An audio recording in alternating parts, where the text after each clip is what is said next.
Welcome, everybody, to the Independent Voice, the new talk show where everyone can be heard. We examine the news of the day from different points of view. You can find us online via the Nostr decentralized protocol. Reach out for your chance to speak. And today we have with us Kat Medina, author of The Joys of Jet Lag. Welcome, Kat. Thank you. Thanks for having me. Sure. We're glad to have you on the Independent Voice. We encourage each of us to be independent of thought and where we can discuss current topics of the day. And today, Kat's book, as you may have gathered, is about traveling. And we'll just talk about, traveling now versus then. How does politics affect where we travel and how we travel? And but first, I wanted to talk to you about just being a global nomad. Since the pandemic, and even before, some of us were working remotely. And have you ever been a remote worker, or have you've worked from home, or have you traveled while you worked? And has this been a new phenomenon while you were writing the book? Or yeah, I'd just like to get your feedback about that. Yeah, I started my first business a little over 10 years ago, and it was focused on web design and development. So, a career that enabled me to do it anywhere I had a Wi-Fi connection. And that was kind of the main reason for starting it. Not because I was passionate about computers, it was more of a means to an end. It provided me with that flexibility to work wherever. As long as the work got done, it didn't matter where I was doing it. And so that was very important to me. And I kind of implemented this strategy shortly after starting the business. I think about a year or two after starting it, I went and lived in South America for 6 months. And it was an amazing experience. And now on trips, I live in South Lake Tahoe. My trips are much shorter just because of the stage of life I'm in with a young family. But when I go, I generally still bring my computer just to make sure that I can keep up to date with work, and have the option to do it anywhere. Yes, I completely can relate to you having gone remote in 2017, a few years before the pandemic. And this was because I also have a tech product that's an online business. And we were using it to cut corners as we bootstrapped the business. And I feel like we were prepared going into the pandemic because our business was already online. It was a little bit easier to adapt. The isolation thing it was a little hurdle, but I don't know if you see this because we are connected on social media, but sometimes I share posts from my co-living club called Outsite, and it's a global network of homes. And we were just in our pods in these homes, like of 5 to 8 people, and it was an amazing way to get through the pandemic because we were isolated, but within pods of fellow remote workers. So that was really fun.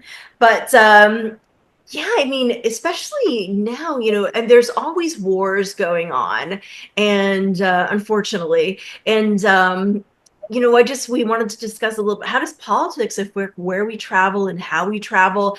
I mean, I know for myself, I always check the rating of severity of caution we need to know when I think it's on the State Department website or CIA.gov. And I just wonder, what precautions do you take when you plan? Is it something you're Yeah, I look into that same website, but I also find that it's often kind of placing a blatant statement over the whole country, where certain parts might be safer than others, or other parts might be more dangerous. And so taking that into account, what sells in the media is generally bad or scary news. And a bad or scary news article doesn't take into account oftentimes the rest of the country. Just a small story of that, just how different it can be. Years ago, I traveled to Ecuador for the second time, and I was in the Andes in the mountains, and there was a massive, I forget, like a 7 point something earthquake on the coast of Ecuador. And it is a small country. Where I was at, I did not have Wi-Fi or cell service. I was staying with some friends that I used to know, and um, unfortunately, I wasn't able to connect to my loved ones back home for like 2 to 3 days after the earthquake happened.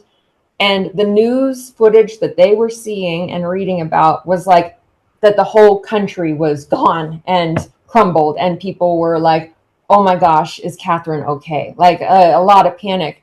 But we were like 7 hours from the epicenter, and we did feel it, but we were okay. And that's just like a small example of how it can showcase that a whole country is affected. So what I like to do is I do my due diligence. People think I'm a risk taker by doing these solo trips or different trips to kind of more rugged or developing destinations. But I just do a lot of research and try to uncover what's really happening, whether through connecting with friends who live there or using programs like italki to do language lessons before I go and talking with a local, just to get a better understanding. And then once I arrive, being really respectful and curious and recognizing that me visiting a place is me being a guest to that country, and trying to stay away from polarizing political topics, but just be curious. And I feel like that makes a really big difference. I do too. And also, yes, what you said about, you're having the basic conversational skills in the language of the locals definitely goes a long way, because it's a little bit arrogant when you show up somewhere and just expect people to understand English. People, a lot of times, people do have it, as their language in school, but, oftentimes, no, it's better to approach people with the, hola or bonjour, or any of these easy to learn conversational phrases that you can learn with any number of language apps. What about safety as traveling as a woman? Have you ever, I mean, I know I've had like a few small things happen, but what do you feel? Have you had any incidents? Or I've had a few. When I go on these trips, I make sure, especially the solo trips, to inform a loved one or friend or whoever of my whereabouts, my basic plan for the day, and then I always have like a backup plan just in case. And like I feel like having common sense and being very aware of your surroundings goes a really long way. Listening to your gut, I feel like you can often tell, if you, a lot of neighborhoods in different bigger cities, you turn a corner and all of a sudden you're in a bad part of town, and your body picks up on that almost before your eyes notice it, and paying attention to that little warning bell and listening to it. And if we're too consumed by like, taking photos or videos or whatever, then you can miss that. And so being aware of your surroundings goes a long way. Luckily, I haven't had anything too serious happened, or when something serious did, I don't know, I got lucky. Like I was living in Spain, and one night at like 11:30, which they eat very late there, so that wasn't like being in the dark by yourself in the middle of the night elsewhere. Like people and families and little old ladies would still be walking around in the middle of the night. But a man chased me and tried to attack me, but I got away, and everything ended up working out. But the interesting thing is, before I even saw the guy, when I got out of the cab, I felt like viscerally my body react. My stomach tightened, the hair on the back of my neck stood up, and then I glanced up and saw this guy coming out of the alley. So it gave me enough time to recognize something is not right, and listening to that is the key. and you were taking a cab back to your accommodations, and this happened just in like between the cab door and the apartment door or hotel door. That's incredible. Yes. But yes, it's very wise to trust your instincts and intuition. That is amazing advice, to be aware, because I definitely, I concur with that, being a protection. So, oh wow, yeah, that's incredible. Well, Yeah, and I think, oh, go ahead. You go ahead. pardon?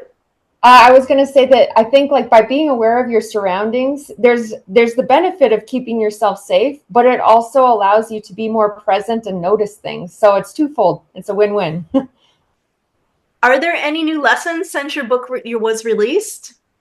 So I wrote my book right before the pandemic and then a couple after. So it was great because it really forced me to practice what I preached, and luckily it withstood that time period. But since then, I've had two kids, so the adventures that I go on are different.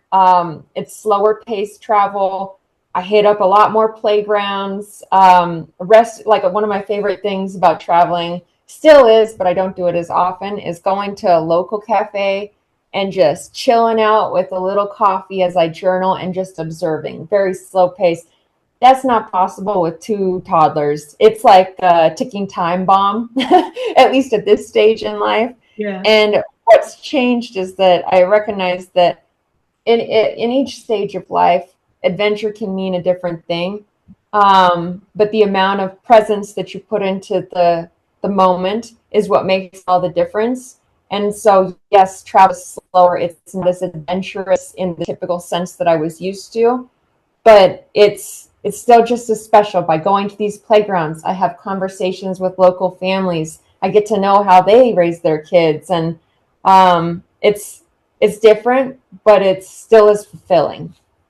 A lot of my relatives and friends travel with their children everywhere, all over the world. And it's so inspiring to see. And I can't wait to do it as well, because it's just what people do these days. A lot of people just, travel with the whole family, and it makes life so much more interesting. And also to expose children to different cultures and learning experiences from a young age. It's just so wonderful. It's really life enhancing, I think.